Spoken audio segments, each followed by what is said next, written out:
Okay, the next thing we're going to talk about a little bit is posing your skeleton, arms, appendages, whatever you're using.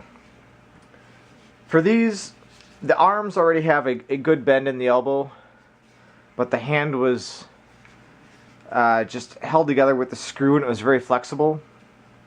And as my apparatus is moving, I did not want that hand flexing around, so all I did for the hand is I just took some E6000 and just kind of filled in the gaps in there so that the hand won't move anymore. The legs are a little bit of a different story. In their normal state, they want to be straight. And as I have them moving on my machine, I don't really want a straight leg. I want to have a little bit of a bend in it, so that, for one, the feet aren't getting stuck in the ground as it's moving, and then it just looks like it's got a little action in it. So again, whatever I have laying around the house, just some copper wire from some wiring that was left over.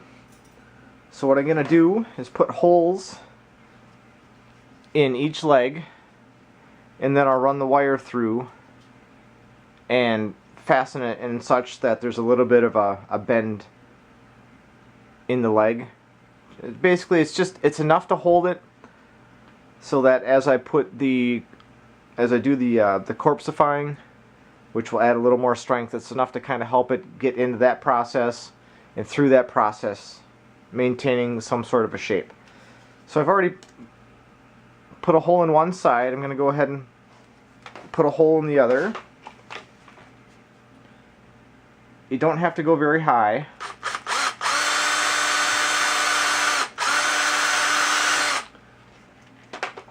And then once you have the hole in, I'm just going to punch the wire through, which you might have to play with a little bit. And I'm going to go ahead and kind of run it all the way through. And then fish it through the other side here.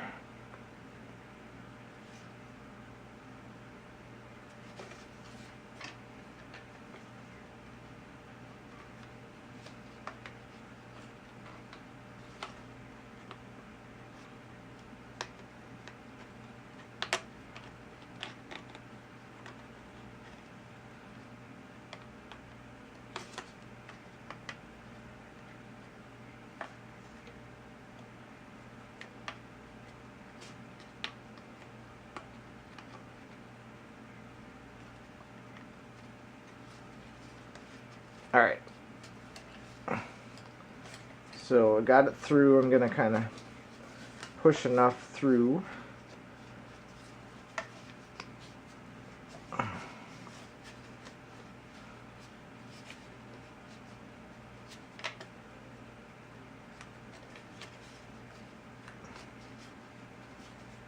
And then just give it enough slack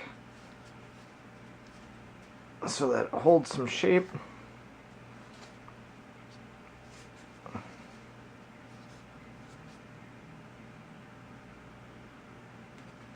Something like that's what I'm going for.